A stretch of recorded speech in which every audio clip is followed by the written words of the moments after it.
الحمدللہ حضرت الجلالہ والصلاة والسلام علی خاتم الرسالہ اما بعد اعوذ باللہ من الشیطان الرجیم انا نحن نزلنا الذکر وانا له لحافظون صدق اللہ العلی العظیم۔ قال النبی صلی اللہ علیہ وسلم خیرکم من تعلم القرآن وعلمہ صدق اللہ العلی العظیم۔ تمام حضرات عقیدت اور محبت سے درود پاک پڑھ لیں۔ میرے واجب الاحترام دوستو، بزرگ اور ساتھیو، آج کا جمعۃ المبارک کا بیان قرآن کریم کی عظمت، عزت، حرمت پر کیا جائے گا، کیونکہ آپ حضرات جانتے ہیں کچھ دنوں پہلے سویڈن میں کافروں نے حکومت کی اجازت سے ان کی موجودگی میں قرآن کریم کو پھاڑا، قرآن کریم کو جلایا، اس کی ادب کا خیال نہ رکھا۔ تو اس وقت پوری امت مسلمہ سراپا احتجاج ہے۔ تو ہم سب نے بھی آج کے اس جمعۃ المبارک کے بیان میں احتجاج ریکارڈ کروانا ہے۔ قرآن ایک لاریب کتاب ہے، قرآن ایک بے مثال کتاب ہے، قرآن ایک بے مثل کتاب ہے۔ اللہ رب العزت نے خود قرآن کریم کا تعارف الف لام میم ذالک الکتاب لا ریب فیہ میں کرایا ہے۔ الف لام میم، اس کا کیا معنی اور مفہوم ہے، کیا تشریح ہے؟ بعض اہل علم کہتے ہیں اس کی معنی اور مفہوم اور مطلب اللہ کے سوا کوئی نہیں جانتا، لیکن بعض اہل علم نے اپنی وجدانی کیفیت کا اظہار کرتے ہوئے کہا اصل میں الف لام میم میں 3 قسمیں ہیں۔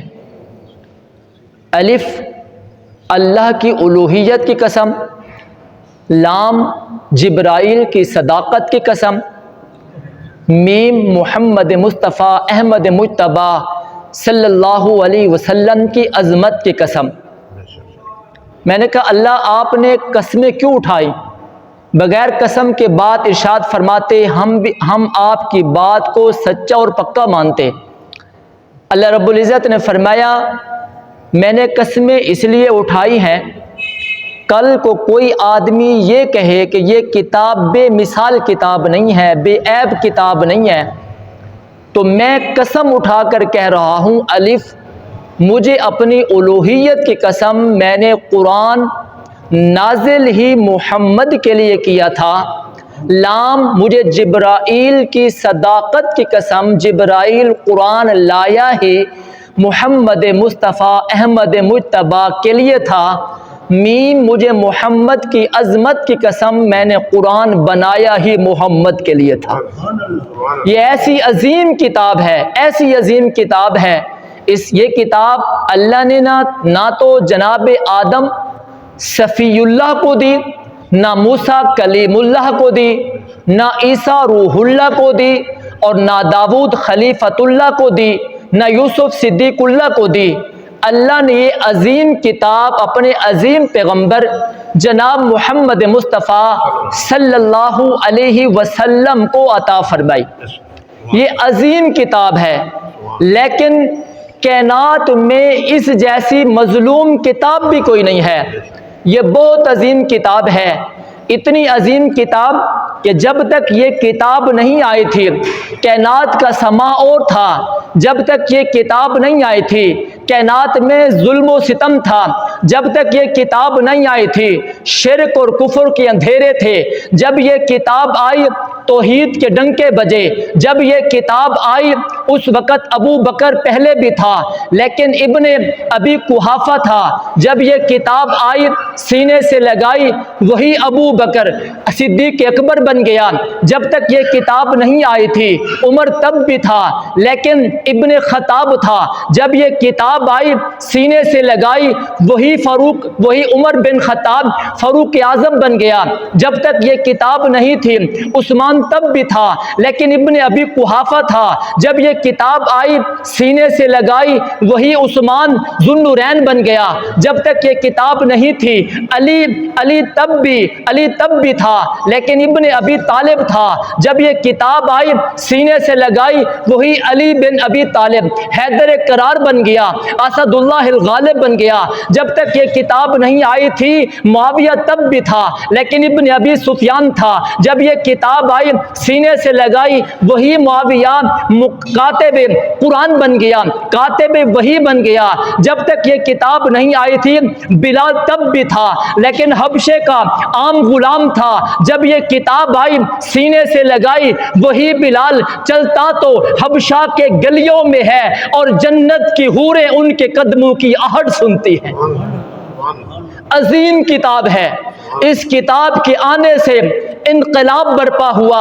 یہ کتاب آئی تو ابو بکر کو صداقت مل گئی، یہ کتاب آئی عمر کو عدالت مل گئی، یہ کتاب آئی عثمان کو سخاوت مل گئی، یہ کتاب آئی علی کو شجاعت مل گئی، یہ کتاب آئی معاویہ کو تدبر مل گیا، یہ کتاب آئی عبداللہ بن عباس کو عظمت مل گئی، یہ کتاب آئی حضرت بلال کو مؤذن رسول بنا دیا۔ یہ عظیم کتاب ہے، یہ عظیم کتاب ہے لیکن مظلوم کتاب ہے۔ ہم نے اس کتاب کو صرف مردوں کے لیے رکھا ہوا ہے۔ کوئی باپ مرے گا اس کو پڑھیں گے، ماں مرے گی اسے پڑھیں گے، گھر میں اگر کوئی پریشانی ہوگی اسے پڑھیں گے، دکان نہیں چلے گی اسے پڑھیں گے۔ لیکن یہ اتنی عظیم کتاب ہے لیکن مظلوم ترین کتاب ہے۔